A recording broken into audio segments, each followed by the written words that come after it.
This is Jay Sekulow. President Trump wins the New Hampshire primary. The big question, what's next for Nikki Haley? Keeping you informed and engaged, now more than ever. This is Sekulow. We want to hear from you. Share and post your comments or call 1-800-684-3110. And now your host, Jay Sekulow.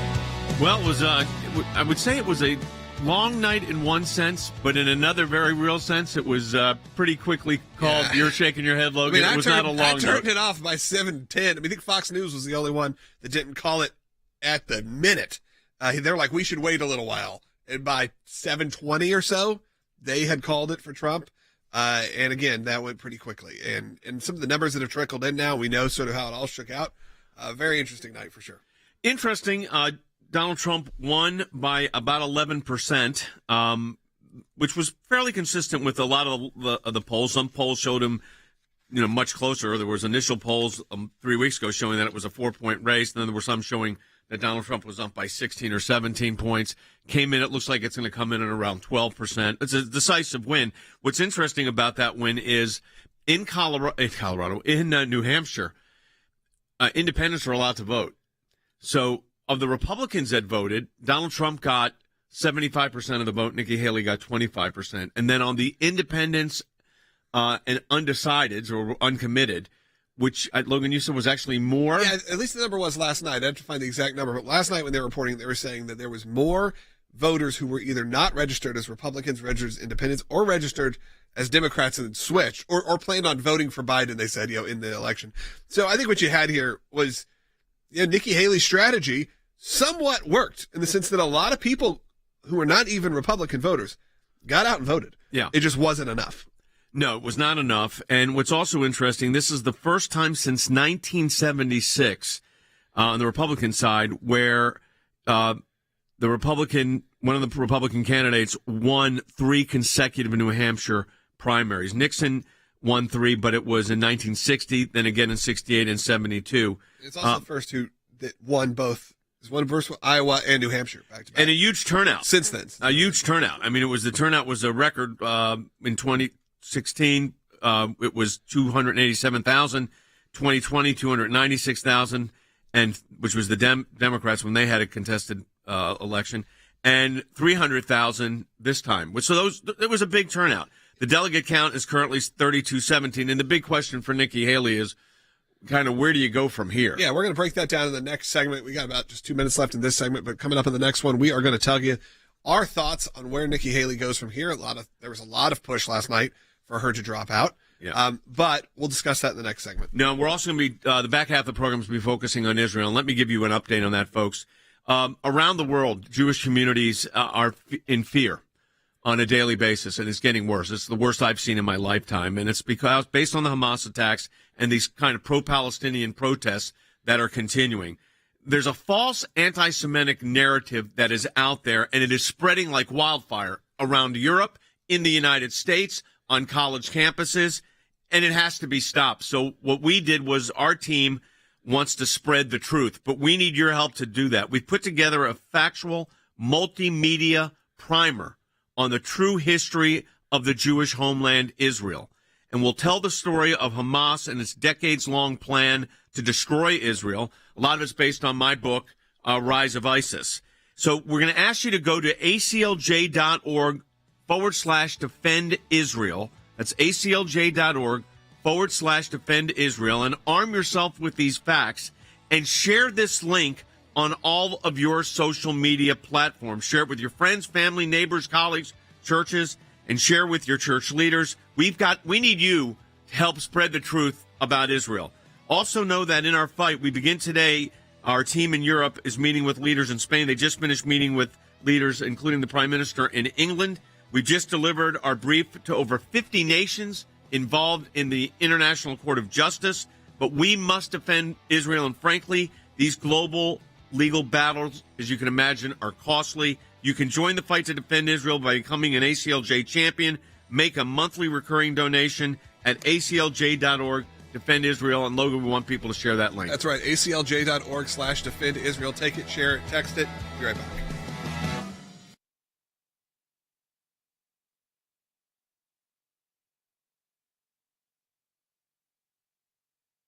securing his second decisive victory of 2024, delivering a powerful blow to his only remaining major opponent, primary opponent, Nikki Haley. Half the electorate yesterday were Republicans. The rest were either independents or Democrats. And just look at this. Among Republicans, Donald Trump beat Nikki Haley basically by 50 points, by 49 points. And then among independents, Haley did win them. She won them by 22. So this is an impressive win among independents, but her campaign wanted and needed a bigger margin than this. Otherwise, you get what she got, a double-digit loss. Trump's success in New Hampshire comes down to the strength of his base. According to CBS News exit polls, 80% of Trump's voters described their support as strongly for him, while only 30% of Haley's voters said they strongly favor her. Most of her backers said they were voting for her with some reservations or because they disliked Trump. When you win Iowa and you win New Hampshire, they've never had a loss. There's never been. So we're not going to be the first, I can tell you. They're falling all over themselves, saying this race is over. It's not over.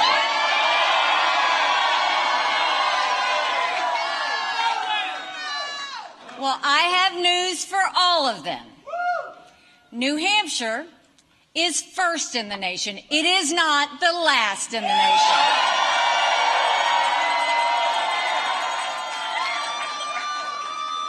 This race is far from over. There are dozens of states left to go.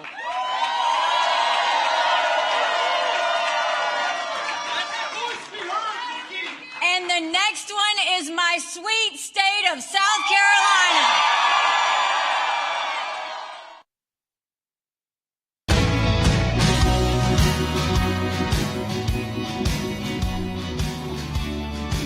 Welcome back to the broadcast, everyone. We're spending the first two segments of the broadcast kind of analyzing what happens next. So Donald Trump wins New Hampshire.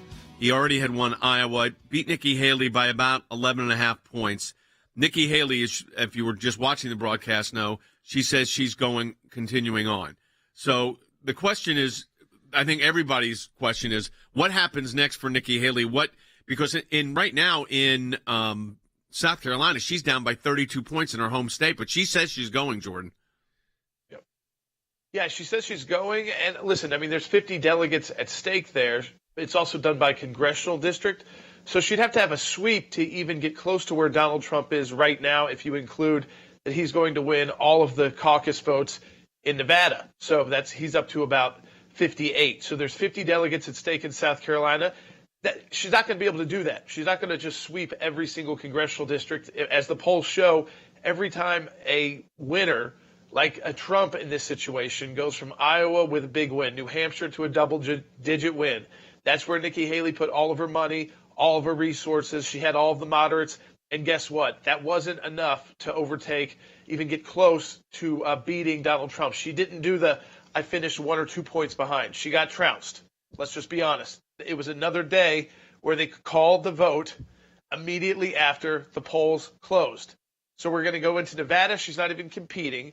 And now she's got to figure out, are donors really going to fund her these next few weeks to get her to South Carolina to try and pull off some victory that's never been done before in history, to beat someone who has won both Iowa and New Hampshire. The person who's won Iowa and New Hampshire, and it's rare, has always gone on to become the party's nominee.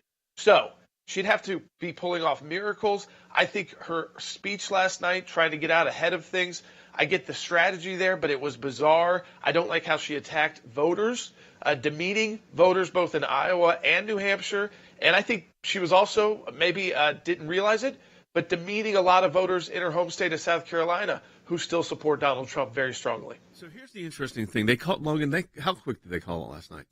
Everyone other than Fox called it at the moment. I'd say between the polls closed at 7. 8 o'clock Eastern time. Yeah. By 8:03, I think that everyone had called it except Fox, and they only waited till about 8:20, 8:25. I know New York Times and AP did it. They did it immediately, and then Fox called it a strong lead, but they weren't ready to call it just yet. And then as soon as they got, I think, just the next tranche of data, it was over. Yeah, Will said that it was the AP, New York Times, Wall Street Journal all called it as soon as the polls closed. So, but the question is, the difference between her and Ron DeSantis, you have to have two things to continue. You have to have a pathway, and then you have to have money to fund the pathway. Ron DeSantis looked at it and decided he had neither. He was out of money, we know that, and there wasn't a pathway. I don't see a pathway for her, but she still has, I think, like $85 million. So she's got money to spend. Jordan. She does have money to spend, but again, you keep spending that money. You can't spend it all in South Carolina if you're going to compete on Super Tuesday. So she can't go spend $85 million in South Carolina. I mean, she's got to be, again, she's got to have something ready for Super Tuesday if she thinks she can really win South Carolina. And here's the problem for her. She doesn't have the delegation of statewide elected leaders. The governor of South Carolina endorsed President Trump early, Henry McMaster. Senator Scott was on stage last night with President Trump. Senator Lindsey Graham endorsed Trump. Nancy Mace has now endorsed Trump. John Cornyn last night. Not from South Carolina, but yeah. So, and Nancy Mace is in Nikki Haley's home district, congressional district, outside Charleston. So, and they were very close, and she was with her early on.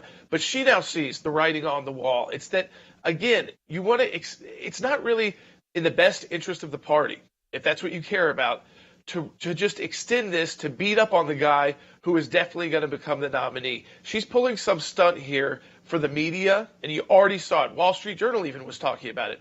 Nikki Haley's playing a move to see if Donald Trump gets sick or disqualified. I mean, that's not how you're supposed to go about this in politics. She already starting to sound like a sore loser. And instead of doing the gracious move in these next few days, which is kind of put yourself together, look at what's really available. She came out strong last night and said, we're going hard. It'll be more embarrassing if in a week from now she has to realize she has to close up shop because the money starts drying up. Because $80 million is not going to get you South Carolina and get you onto Super Tuesday. It just won't happen. Here's what Representative Nancy Mace from Nikki Haley's home district said, the congresswoman from South Carolina.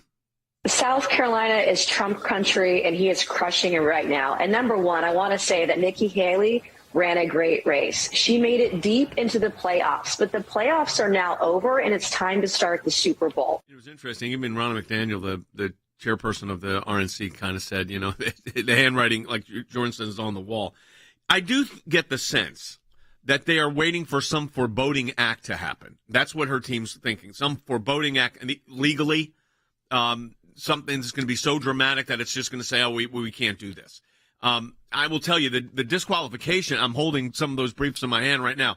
We're winning. I never say that, but I'm optimistic that we're going to carry the day at the Supreme Court of this, and Supreme Court of the United States, and the president will not be removed from the ballot.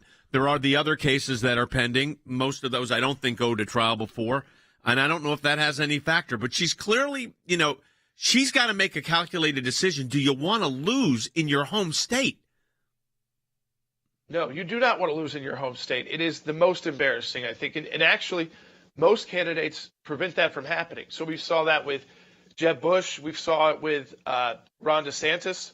He decided, listen, I have no path at all. I'm not going to win in South Carolina. Nevada's going to be a problem. And then I'm going to get to, Super Tuesday, and I'm going to end up losing most of those states, including my own. So I've got 2 more years left as a governor. I can come back from this. Nikki Haley's a little different because she's out of office. But still, if you're Donald Trump right now and you got the resources, what would I do? I would pour resources into South Carolina, not ridiculous spending for no reason, but to trounce her there, to embarrass the Haley campaign. Because if their strategy is, let's hope something bad happens to Donald Trump, let's destroy them on their own turf by 30, 40 points, and she's done politically maybe for the rest of her career. So here's the other question. You've got Florida is part of Florida's in the Super Tuesday group too, right? So Super Tuesday is when this year? March 5th? Yeah. This South Carolina is February 25th? 4th. So you can't just run in South Carolina because 9 days later you have all the Super Tuesday states. Right. So $80 million isn't enough. If you had $80 million to spend just in South Carolina, okay, maybe you could. That's one thing. But $80 million to spend in all of the Super Tuesday states, plus you're going to have to spend significant amount of money in your home state. The reason why it's your home state is because hopefully that's a state you don't have to spend so much in, and you're going to easily win. But she's actually could lose the worst of all the states so far. She could do the worst in South Carolina. Maybe not as bad as she did in Iowa, but pretty close. I mean, so New Hampshire was her best bet. It was where there's lots of independents, a lot of crossover voters, and she wasn't able to get within a 10-point margin of the Trump victory. She came out early. I thought that coming out early was just trying to stop the bleeding so that she had time to figure out what to do next. And what she has to do next is figure out how to get that $80 million to $200 million to actually try and compete. But to me, again, this race was over in Iowa with that kind of win. We never saw anyone get to over 50%. And we've never seen anyone win Iowa and New Hampshire and not get the nomination. All the legal stuff aside, which I think it is aside, Donald Trump is the presumptive nominee at this point. Yeah, I think that whether you like it or not, that's just the truth. And I want to take a couple minutes before we wrap up this segment, because next segment we're going to be diving in with Chris Mitchell talking about what's going on in Israel. And we have actually just launched a brand new resource for you, and I really want you to be the one to help spread the word on here. The website is aclj.org/defendisrael. We put together just a multimedia presentation. There's video content, there's text content, there's a whole breakdown video that you really need to see, that we're going to play some of that later on, about sort of the myth of the Palestine whole country and the situation with Israel. You need to watch it. Really breaks it down. It's really easy to understand. All you have to do is go to aclj.org/defendisrael and arm yourself with these facts. And I want you to share the link. So you're going to see that link, aclj.org/defendisrael. Text that to your friends. Put it on Facebook. Put it on X. Anyway, on Truth. However you share content with your friends, do this today. Share it with your friends, your neighbors, your colleagues, and share with your church leaders as well. And if you have church Facebook groups, that kind of thing, we encourage you, get in there. Be a part of that conversation. We need you to help spread that word. We have begun meetings with key world leaders. Yesterday with the UK, today in Spain. So we need to defend Israel and be a part of this conversation, be a part of this movement.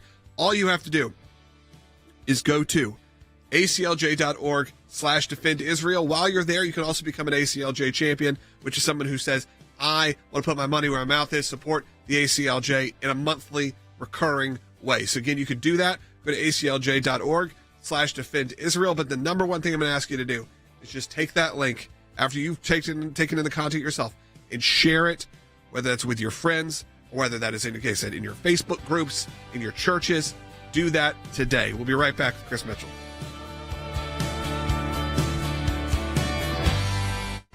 The ACLJ's work at the UN Human Rights Council is extremely important. We're taking specific, concrete action to protect those that cannot speak out for themselves. The Human Rights Council is the entity within the United Nations body that is responsible for promoting and protecting all human rights. Lives are on the line here. This is putting real cases with real people in front of the UN. As the UN is currently the international stage to address these issues, we want to make sure we are there speaking up for the victims of religious persecution who are often dismissed and overlooked. Ministry of Presence is actually a very effective tool when fighting for justice. Putting this forward before the Human Rights Council is a very important part of our advocacy for people that really can't speak up for themselves. You get to name and shame publicly world powers. No other place you can really do that. You can do it on your radio broadcast. That's not our audience, though. These are international actors. You get to go into their home at the UN, where that's their safe space for a lot of these bad actors, and call them out. Through our European Center for Law and Justice, which is an NGO, we participate in each session, drafting written submissions and delivering oral interventions covering the most egregious human rights and religious liberty violations. We do it at a very different level. You've got to push and push. It's important to be front and center, because what that does is enable us to report firsthand.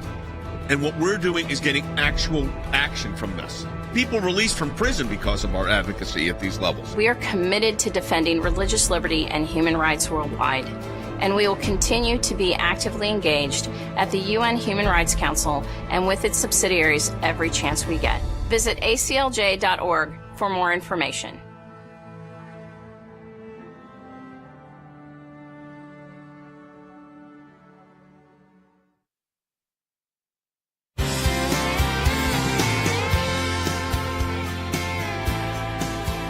Hey, welcome back to the broadcast, everyone. As you know, we've been working diligently on the situation with Israel. Our colleague, Kalev Myers, and our team from the European Center for Law and Justice have been in Great Britain. They are now on their way to Madrid, but we're being joined right now from Jerusalem with our good friend, senior reporter, bureau chief for CBN News in Jerusalem, Chris Mitchell. And Chris, thanks for being with us. And I know there's a lot going on. We got a lot to get to, but I first want to get your sense of kind of where the heartbeat of the population. I mean, we know on the hostages side, because we represent a lot of the families, but what's the sense right now, 109, 110 days into this conflict?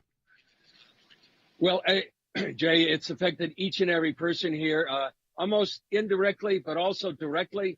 I've talked to people where they say, last week, there were two of the soldiers. I knew them personally. There's not a person here from the north to the south, Jay and Jordan, and that hasn't been directly affected by this either. Maybe there's 200,000 Israelis right now that are refugees in their own country, about 100,000 in the north and the same amount down in the south. People know reservists is about 300,000 reservists. That affects individual families and people that know people that were brutally raped or murdered on October 7th. Or hostages. I mean, this ripple effect throughout Israel is just dramatic, Jay. I've never seen anything quite like it. It's the worst pogrom since the Holocaust, and it's affected all of Israel. There's the 60-day pause that was put forward by the Israeli War Cabinet. Hamas, I think, has now officially rejected it. What's been the reaction to that?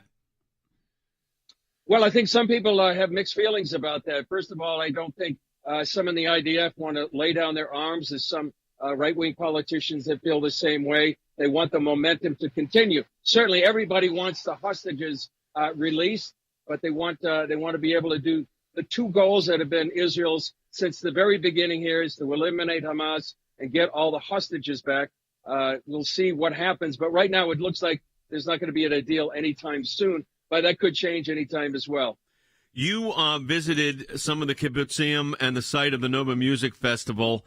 What describe to our audience what you're now seeing even 3 months later? Well, you can still see all the damage and the devastation, Jay. This was Kfar Aza is a kibbutz right on the border of Gaza, about a mile away, and you could see actually where they came through on October 7th, about 6:30 in the morning. It's not only the devastation, but the stories you hear, Jay, of murder, sexual assault. Just sort of horrific and barbaric stories of what happened to those people. We were briefed by the IDF during our visit down there, and it really brings it home exactly what happened there and why Israel is right now in the Gaza Strip. And also one other point, Jay, to be an eyewitness of that, to see it for yourself, it combats what's going on right now, not only online, but in social media in so many ways, denying October 7th. They're saying it's sort of like the Holocaust denial in real time, and whether it goes on. That's why what you're doing with Defend Israel, giving people the facts and the information to defend Israel at this time, because it's getting solved by a misinformation and a media war online and other places. Chris, you've been covering that region of the world for many, many decades. We've been friends for many, many decades. There's a lot of concern up north as well. With Hezbollah, because the lethality capability of Hezbollah is much more significant than Hamas. What's your sense there? The sense that I have, Jay, right now is there's really no other way except to have some sort of a confrontation, a war with Hezbollah. Right now, there's been a low-scale war going on for a number of weeks since October 7th. But there's, as I said, about 100,000 Israelis that are literally refugees in their own country. Many of them may not go back. Many of them don't want to go back right now when you have what they call a monster on their northern border. As you said, Hezbollah is about 10, maybe 15 times the strength of Hamas. They have precision-guided rockets that could probably hit almost anywhere in Israel, and about maybe an arsenal of 150,000. So for people that I've talked to up north, don't see any way out from a war with Hezbollah to resolve what's been lurking on their border for now about 18 years. One of the things that has been in the news a lot, both in the Israeli press and domestically here in the United States, but also in Europe, is the amount of devastation in Gaza. And, of course, it's horrible, and everybody feels for that.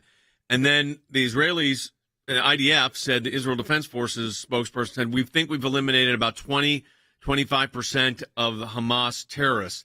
But you see the amount of devastation, and you see the number of 2025, and realize that 75% of them still exist. This is where I think they're getting hurt in the world stage right now, in the imaging that's coming out. It's very hard. I mean, when you look at the images coming out of the Gaza Strip, it's hard when you see the devastation and you see the number of people that have died tragically. It's hard to battle that in the world court of opinion. But I would say one thing. We talked to the Israel spokesman Elon Levy early this morning, and he was talking about the percentage of the ratio of combatants to civilians. It's about 1.5 to 1. That's about the lowest it has in any conflict in the last few decades, including Afghanistan and Iraq. So you have to put that in context. Yep. But it's a very hard sell sometimes for Israel to do this. But you also have to remember what Israel is doing at the risk of their own soldiers to put civilians out of harm's way. They send leaflets. They make phone calls, they send texts, millions of them, just to make sure that they get civilians out of harm's way. On the other hand, Hamas does everything they can to put their own people in harm's way for the propaganda value. Last thing, Biden administration still trying to work towards a two-state solution. That seems to me to be a futile effort. What's your sense? I think it's dead on arrival right now, Jay. And the reason for this is they want the Palestinian Authority to be that government, that two-state solution in Gaza. They have yet to condemn October 7th. In fact, they want to join forces with Hamas. So I don't think that's going to happen. I don't think there's any appetite for a two-state solution here in Israel. And it really is boggling sometimes. If you listen to what the Palestinian Authority is saying in Arabic and you try to make that a two-state solution, you wonder what the State Department is really trying to do here. Yeah, we appreciate it. Chris Mitchell from Jerusalem, CBN News, our good friend. Thanks, Chris, for your insight. We really appreciate it. Thanks, Jay. And that really ties into everything we're doing right now. And a new site we just launched, aclj.org/defend Israel. You can see an amazing 6-7 minute video that really gives you a better understanding of the entire history of the Israeli-Palestinian conflict and really the true rightful original owners of that land and what that looks like. I think it's very informative, very interesting, and also will be very shareable for you to send to your friends who maybe have questions about this. Right now, all of it is available on aclj.org/defend Israel. You can arm yourself with the truth, with the facts, and again, the most important thing, because we have to be there, you have to share this. You have to share it with your friends. You have to share it with your colleagues. You have to share it with your church groups, with people who need to know. If anyone comes back at you, you have the resources now, whether it's through text or video or this landing page. You go to aclj.org/defend Israel. Today we're meeting with world leaders. We're meeting with them yesterday. You can be a part of this as well by becoming an ACLJ champion. All you got to do is go to aclj.org/defend Israel. Let me know in the comments on Rumble and on YouTube if you are doing that right now. I really would appreciate it. Let me know in the comments. Again, aclj.org/defend Israel.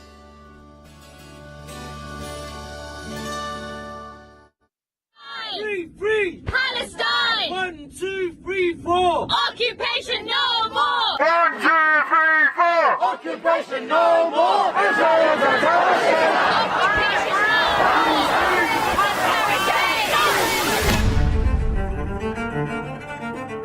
The myth of Palestine is a dangerous and false narrative being perpetuated by those who seek to harm the Jewish people.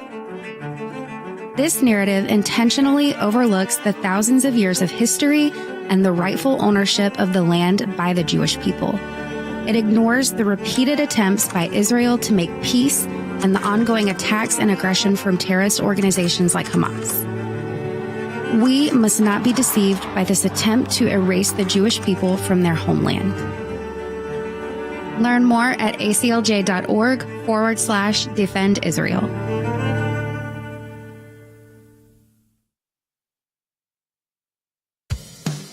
Keeping you informed and engaged. now more than ever. This is Sekulow. And now your host, Jay Sekulow. Hey, welcome back to the broadcast, everyone. We started the program talking about what happened last night in New Hampshire. We're going to talk about that for a few minutes, but then we're going to also get right back to the situation in Israel. But we've got people that have called, and they've been on the hold. So let's go ahead and see if we can take those calls. Let's go in order. Mary Ellen, Illinois, line 1. You're up. Hi, Mary Ellen.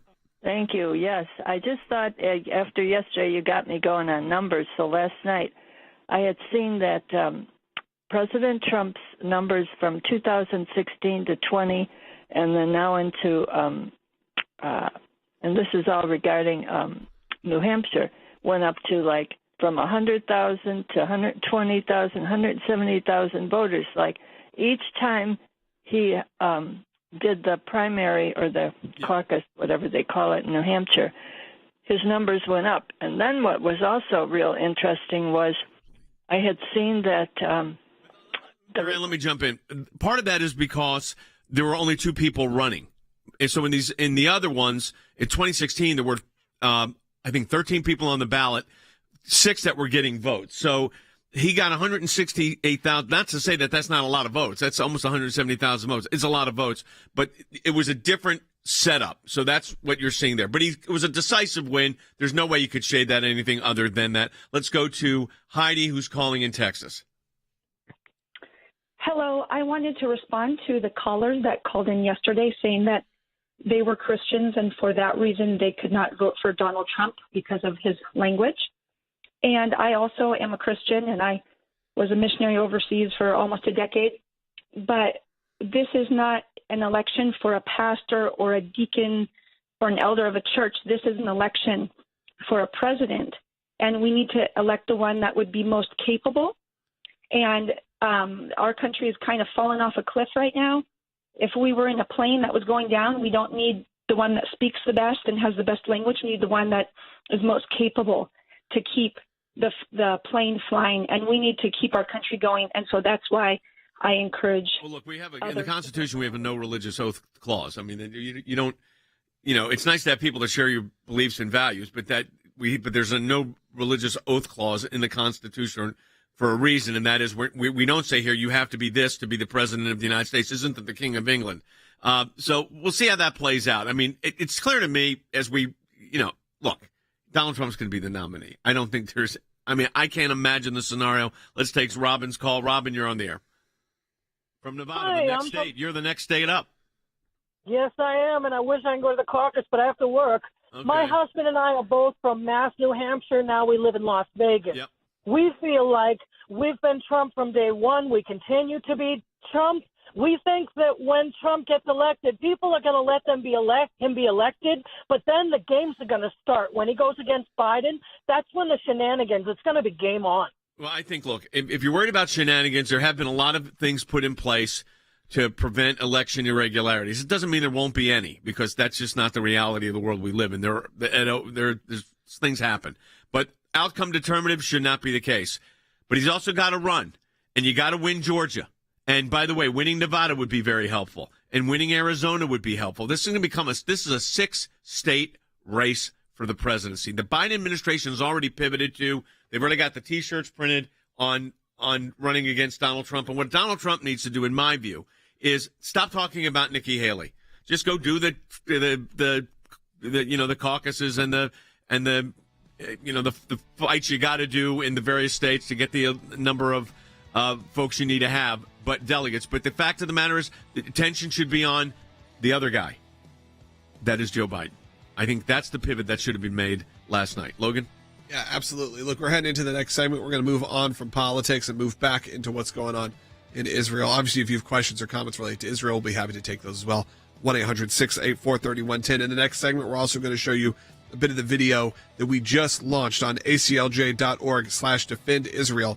And again, it's easy, it's shareable, it's right there. We need you to go to that website and do it. You may say, Logan, you've said this to me 3 times. I'm going to keep telling you, because that's how important this is today to do this. While you're there, you can become an ACLJ champion. But really what I'm asking for today is to take that link and send it to as many people as you can. aclj.org/defend Israel. Be right back.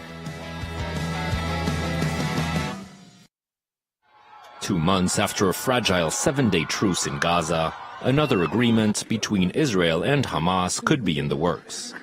U.S. top Middle East advisor Brett McGurk was in Cairo on Tuesday to hold fresh talks with Egypt and Qatar over a potential new hostage and ceasefire deal. The discussions are sober and serious. Again, I don't want to get ahead of where we are or give you, I can't give you odds on if and when we'll be able to get there. But the conversations are very sober and serious about trying to get another hostage deal in place. Diplomatic sources say Israel is ready to accept a 2-month pause in the fighting in exchange for the release of all remaining hostages held by Hamas. It also offered to free some Palestinian prisoners and to allow Hamas leaders to relocate abroad, but early reports suggest the Palestinian group has rejected the deal. They want a permanent halt to the fighting. They want guarantees that Israel will remove its troops completely out of Gaza. And Hamas's leaders do not want to leave Gaza. They want assurances that they can remain after the fighting ends. We never thought we'd be in another agreement at this point right now, or that there would even be dialogue. But we have dialogue. And that's the way the Middle East works. It works very slowly. It's a drip process through osmosis. But ultimately, the diffusion does lead to conversations. And what I believe is happening right now is Israel has continued to mount the pressure, both aerial, but really more with ground operations since Biden came out a month ago and said, Israel, you got to start pumping the brakes. There's too many civilians getting killed. Right. Starts getting a little critical there. And so now I see the beginning of the formation of dialogue. I think Israel would agree to some kind of prisoner exchange as to whether there's a permanent ceasefire or a permanent end to the hostilities. Still at this point, I see that as a very far away and very unlikely scenario, considering what the Hamas did on October 7th.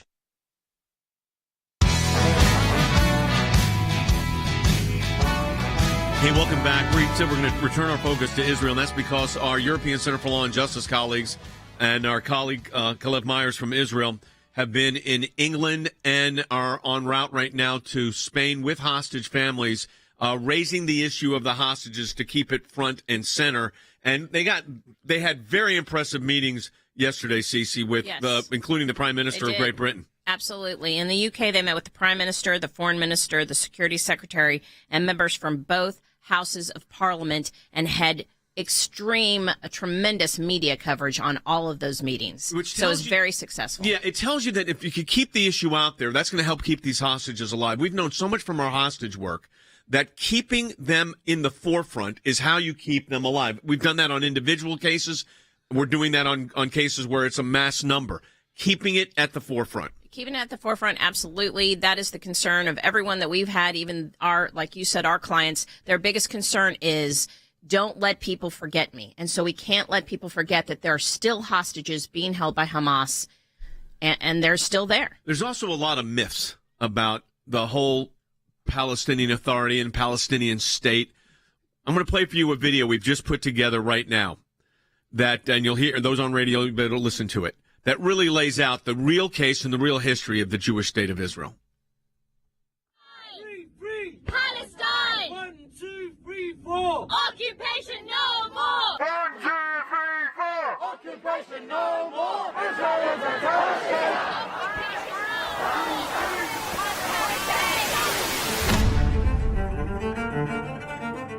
The myth of Palestine is a dangerous and false narrative being perpetuated by those who seek to harm the Jewish people. This narrative intentionally overlooks the thousands of years of history and the rightful ownership of the land by the Jewish people. It ignores the repeated attempts by Israel to make peace and the ongoing attacks and aggression from terrorist organizations like Hamas. We must not be deceived by this attempt to erase the Jewish people from their homeland. Following is the true history of Israel and the so-called Palestine.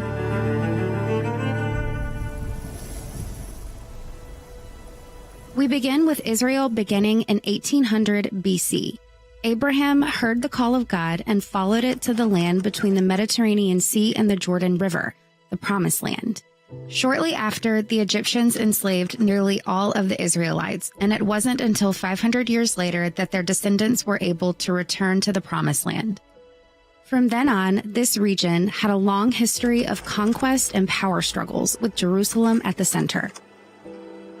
From the time of King David's rule in 1004 BC to the Roman conquest in 63 BC, the city endured numerous shifts in power and the destruction and rebuilding of temples.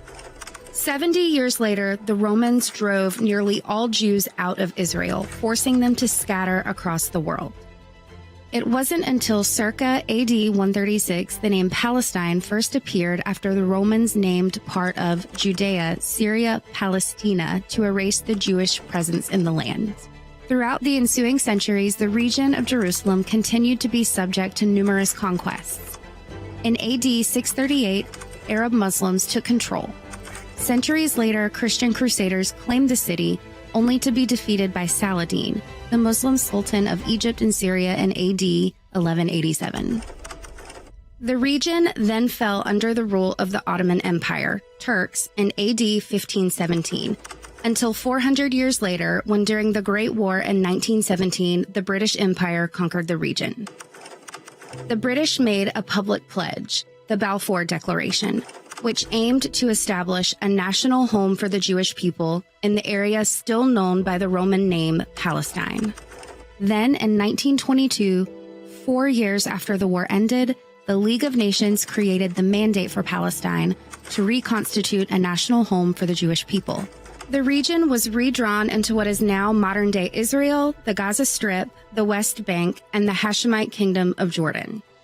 Only 22% was left to create the Jewish state. Then, just over a decade later, from 1933 to 1945, the Nazi Party took power in Germany and massacred almost 2/3 of Europe's Jewish population. 6 million Jews. After World War II, in 1947, the United Nations adopted the Partition Resolution, a two-state solution to create another Arab state and a Jewish state in the remaining Mandate territory reserved for the Jews. In order to have peace with their Arab neighbors, the Jews accepted, but the Arabs rejected it and invaded Israel, which began the Arab-Israeli War of 1948. No state of Palestine was created. The state of Israel was. Over the following decades, the Middle East was marked by ongoing conflicts between Israel and its Arab neighbors. In 1964, the Palestinian Liberation Organization, also known as the PLO, was founded, whose ultimate goal was the destruction of Israel. In 1967, the Six-Day War was waged by surrounding Arab countries. That's when the West Bank and the Gaza Strip became a part of Israel. Then, the 1973 attack on Yom Kippur began. In 1987, the terrorist organization Hamas was founded by members of the Muslim Brotherhood. That same year, Hamas began waging jihad, holy war, during the First Intifada against Israel in order to wipe out all Jews.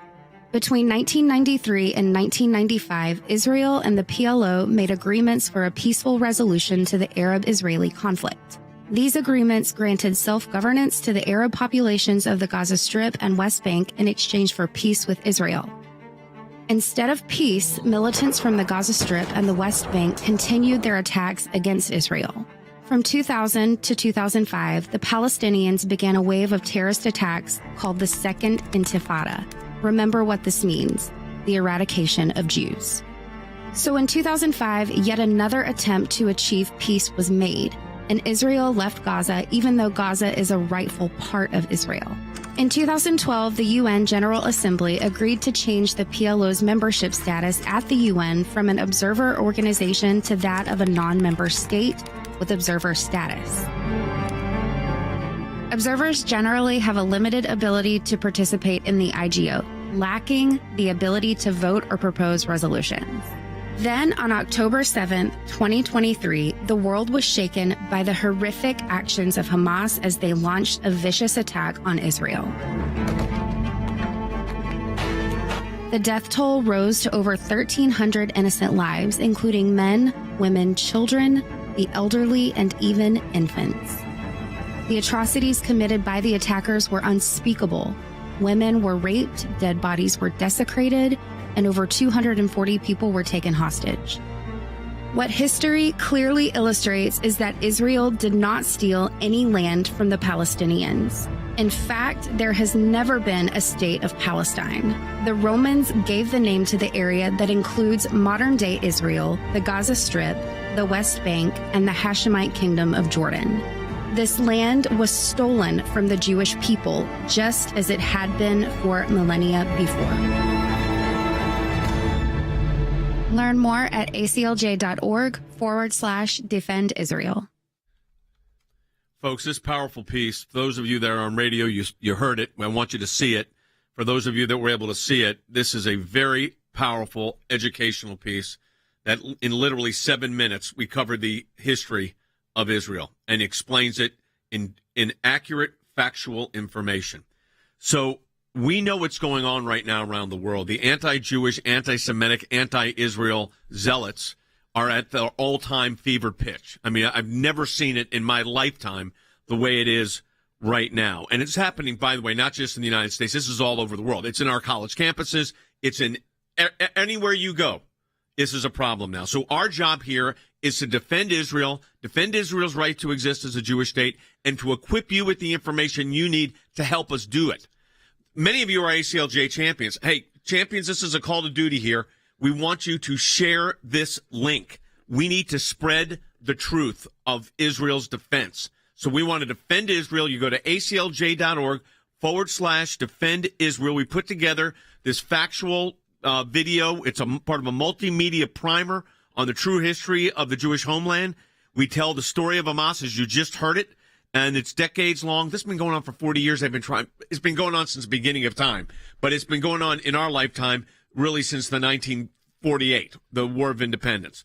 So here's what we need you to do. Go to aclj.org/defend Israel. That's aclj.org/defend Israel, and arm yourself with these facts and share this link on all of your social media platforms. Share it with your friends, family, church members, neighbors, colleagues. Very important. We want you to spread the truth. And this goes for everybody that's watching, but especially our ACLJ champions. Hey, folks, we told you you're an ACLJ champion. You got to report for duty. Here's reporting for duty. Share it with your friends. Share this link with your friends. You can join the fight to defend Israel by becoming an ACLJ champion if you're already not one, by making a monthly recurring donation at aclj.org/defend Israel. It's aclj.org/defend Israel. Look, we already have notified 50 countries in this whole International Court of Justice case. There's going to be a lot more of that ahead. aclj.org/defend Israel. Back with more in a moment. Some people think champions are bored, that it's a title that requires something only a handful can ever possess. There are times in our lives that we are called, every one of us, to step up and serve a cause greater than ourselves. Even when the loudest voices in the room say it's wrong, that it can't be done. It can be a difficult stand, but it's one any of us can make, including you. You can be the change. You can make that difference. You can be a champion. We cannot do what we do without you. By becoming a monthly donor, you can become a champion of life. A champion of liberty, a champion of freedom. Please join us. Become an ACLJ champion today.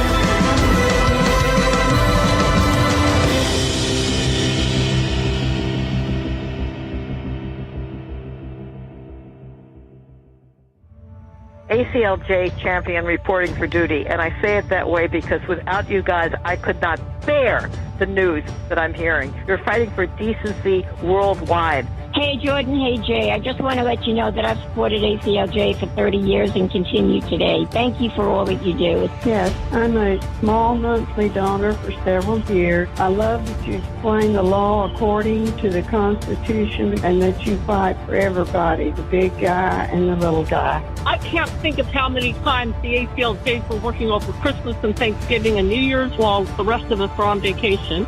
Is there any other organization in our country that would be fighting for these kinds of things? This country, I believe, is in an emergency. You said it, Jay, but we are being attacked in the legal realm. We need brilliant and dedicated attorneys for what ails us. Let's make sure the ACLJ has the armor it needs through our giving to fight for us. Please join our family of supporters. Have the peace of mind to face the new year boldly.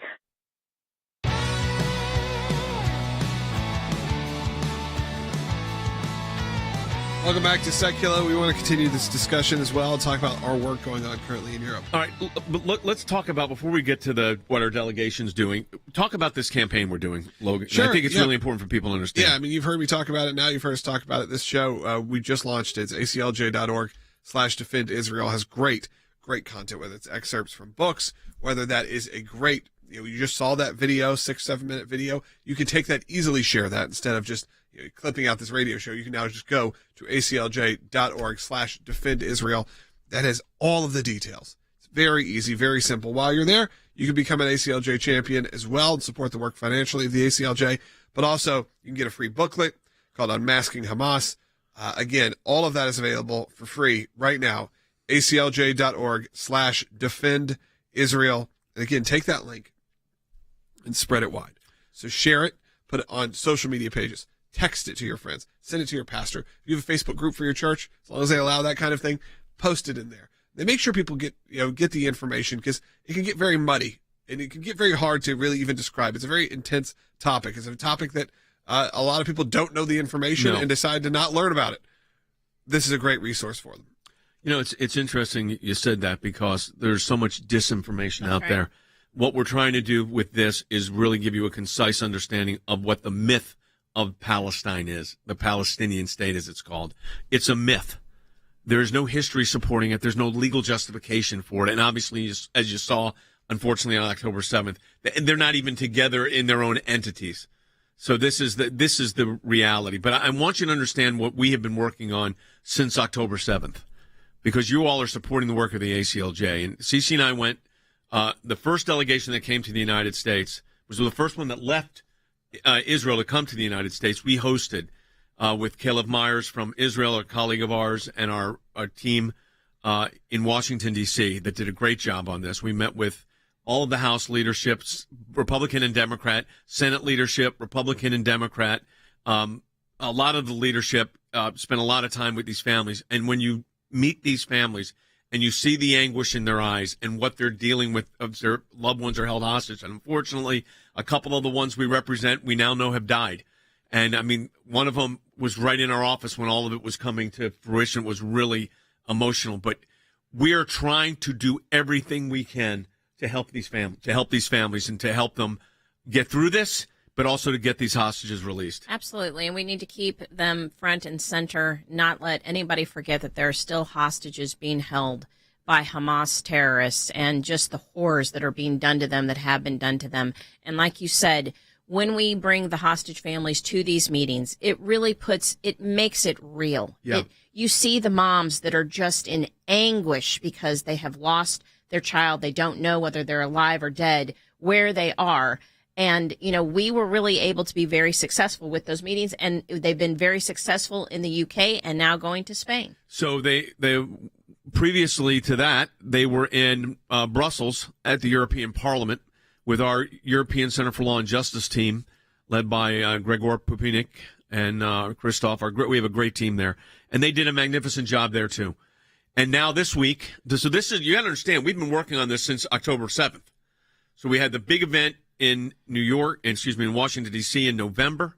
Then was then we had the legal issues we had to get ready for in December, which was getting a brief to 50 countries, 50 nations in this International Court of Justice nonsense, going after Israel as the genocide committers, the committing of genocide. It's absurd. We went through the legal arguments there, sent it to 50 nations, including the head of the UN. Then delegation just starting this week we're in January, back in the UK, and now on to Madrid. Yes. And it's been, again, like you said, very successful when they were in Strasbourg and when they were in Brussels. They had great meetings there with the European, Parliament, and just keeping the hostages in front of world leaders is extremely important. And we've been very successful to do that. You're going to see later in the week, we're going to play some video from the Prime Minister of Great Britain, who did a magnificent job in his defense of the Jewish state. And this was when our hostage families had just met with him. So a lot happening there. Let's go. We could take some phone calls too, Logan, as we're doing this. Yep. Let's go to Cindy, who's calling in Texas on line 1. Cindy, welcome. Hi, thanks for all you do, guys. Here's my question. I know it was mentioned that when I was listening yesterday that the leaders of Hamas might be allowed to go. They would take them to some other place. What I wanted to know is where would they go? We know Egypt doesn't want them. I don't believe Jordan or Saudi. No. Who would have taken them if they had agreed? Qatar. They fund Hamas $1 million a week. It's a very strange relationship with the United States and Qatar because we also have our biggest military naval base in the region is housed in their country. And they're also the country that houses Hamas. The idea was this was kind of the tongue-in-cheek idea of, well, at least we'll be able to keep an eye on them, which obviously they did not. But that's where they would have gone. They live in luxury while their people live in squalor. Okay, I mean that's just the reality of it. But Qatar, and we met with the ambassador to the United States from Qatar when we were in Washington, CC, and they come off very polished, and we're trying to help. And listen, it's a very difficult relationship. You gotta maneuver it. You can't ignore it. It's like Netanyahu said yesterday. I'm going to meet with anybody who's going to be able to talk to somebody to get the hostages released, and we've taken the same position. Yeah, and that it is very delicate when you're working in the Middle East, and it's different cultures, different ideas. And like you said, with Qatar, it is. They have Hamas there, but yet they're trying to help negotiate to get the Israeli hostages released. And so it's kind of playing both sides of the field there. I think the thing we have to realize, and Logan, this is by educating people on this point, which is what we're doing with this video, we're trying to people to understand the real narrative. Yeah, absolutely. I think that's something that gets lost very easily, so we tried to condense it, give it to you with still a ton of detail and highly researched.